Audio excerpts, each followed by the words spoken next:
Yes, people, welcome back to the channel. KG is back. It is time for a brand new video. This is your press and reaction to Daniel Farke's comments ahead of the game against Nottingham Forest, which is a must-win. Now, we're going to get into that language and what Daniel Farke thinks about that in this video. We're also going to get into some stuff I agree with, but some things I heavily disagree with in terms of what Farke said today.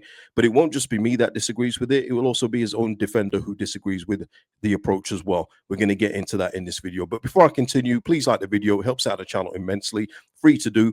Thank you to Mr. P for the super thanks on the last video. Much appreciated. And big up to each and every member of the channel. As I always say, you make this thing go. And as you can see behind me, people, Christmas lights are up. You know, if you're a long-term subscriber of mine, these things go up at the beginning of November every time. So don't be going in the comments, why you got Christmas lights up?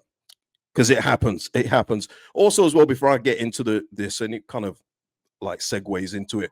If you're a football manager player, how are you getting on? I know there's a lot of bugs, but the latest patch seems to have cleaned things up. I have taken over Leeds. I have released Adam Underwood. I've sold a lot of players.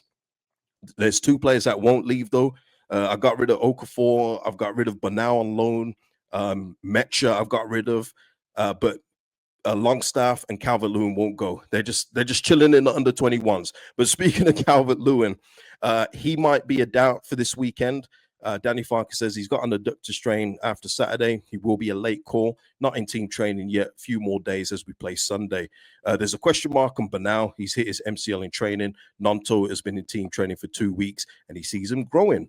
But going to the Calvert-Lewin thing, obviously he is a bit of a discussion topic, and he was in this press conference as well. Obviously, he's got 1 goal so far. I agree at times he's been isolated. I've seen it. You can't deny that. But Farke even pointed out in this press conference, which is unlike him to do this for, what we perceive as one of his favorites. He even said he has had chances to score. And that's the point I've been trying to make. It's not that I can't see he's not isolated. I can see it. And it was mentioned by 2 or 3 journals today about the connection. There needs to be more support for him. But Farke rightly pointed out that he has had opportunities to score and hasn't taken them. So it is one of those kind of things. Now, he could be missing this weekend. For me, it would be no big deal. We'll do the preview tomorrow, and I will be live for that. So join me for that tomorrow. I'm going to go. Just keep an eye on the channel. I don't know what time I'm going to be going live for the preview, but it will be in the afternoon, maybe 4 or 5, maybe 5 o'clock. But I would have dropped him anyway. Ideally, I'd play 2 up front, but we know we're not going to see that with Daniel Farke. So for me, he would have been dropped. And I think anyway, with an adductor strain, he's already moving like he moves in treacle. I don't know what use he'd be if playing with an injury. So I do think we need to go somewhere else with this, and hopefully it's not Metcha. But yeah, Calvert-Lewin being an injury doubt. But what Farke said as well is something that I really disagree with, and you guys will know this. He's talked about the attackers in general and him not being concerned with goals and assists, and that we're not trying to win a golden boot. First of all, I understand what he's saying. I'm not taking it word for word, but I think it's a poor mentality to even say that. We've seen before in the Premier League where you don't actually have to be, one of the best strikers in the league to even flirt with the golden boot before. So to say something like that and say that you don't care how many goals and assists they get, I think is just a complete wrong mentality to have. You should want your strikers to be on 5, 6 goals by now, not 1. You can't just be pleased with that, for me anyway. And it just, again, people are going to get annoyed, but this is what it is because he brought it up himself today. He kept saying a few times today about as a newly promoted team. Every time he said that and then come up with an explanation, I kept thinking Sunderland. Every single time he said it. As a newly promoted side, Sunderland. I just kept thinking Sunderland. The thing is, all of these things, and it even comes up in my comments as well when people say we're newly promoted, you'd have a valid point if Sunderland hadn't done what they did in the window and are doing what they're doing on the pitch. You'd have a very valid point. It's invalid. It doesn't count because Sunderland are doing what they've done. So when we're talking about not scoring goals or the point total being what it is at this moment in time, Sunderland. Okay, but look, not to harp on about that. That was just a few things I disagreed with in that. You've got to care how many goals the attacker scores. The more goals they score, the higher we're up in the table. That's the way it is. Goals win games. Okay, defenses, they maintain them. They help you not lose, but goals win games. So that Calvert-Lewin, he'll be a doubt. And this came up again. And game day 11, This is from Daniel Farke. Game day 11, and it's the 7th time I'm asked if it's must win. Every game is an opportunity for a newly promoted team. There it was. No game can be a must win for a newly promoted team. We need 9 wins or 1 point per game this season. Highly disagree.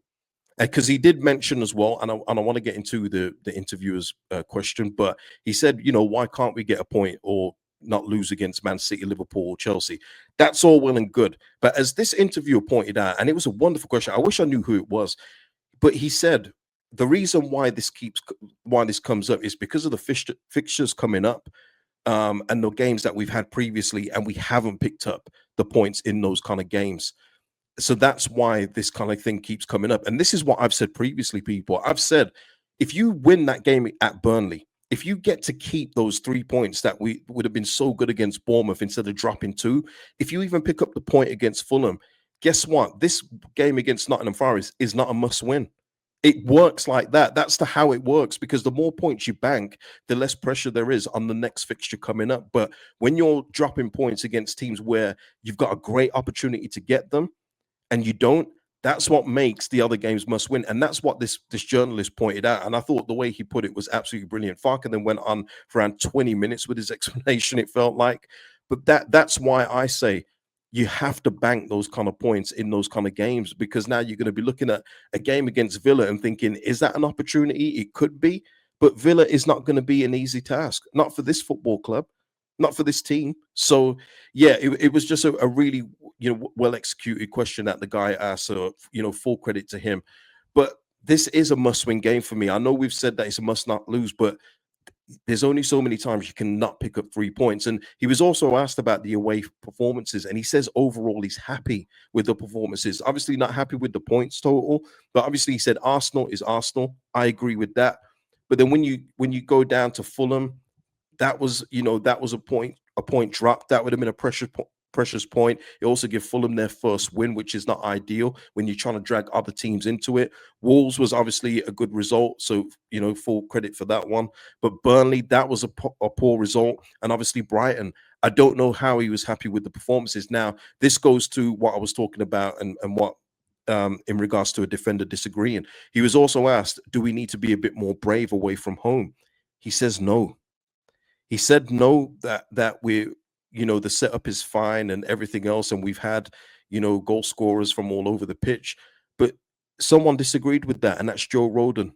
He said that, he was also asked this question along with Ethan Ampadu about how to improve the club's away form. I urge you to go and watch it, because it's just different with how Ampadu explains it. Ampadu is much more Farke. Joe Rodon is more, no, we could be more brave away from home. And I don't think anyone that's watched the games would say that we've been brave. I don't think so, because Joe Rodon even said it all starts from the first 20 minutes. We've got to be more on it in the first 20. I couldn't agree more. So if Joe Rodon, who for me has got one hell of a mentality, it seems just from the way he carries himself, the way he performs on the pitch, and the way he's been so far, that says a lot to me. And it's quite contrasting, isn't it? That Joe Rodon is saying that yesterday or a couple of days ago, and Farke is saying that today. So obviously, not everyone is going to be uniform. Not everyone is going to agree with each other. But it's quite interesting that for me, one of our best players and best performers this season, Joe Rodon, has said that.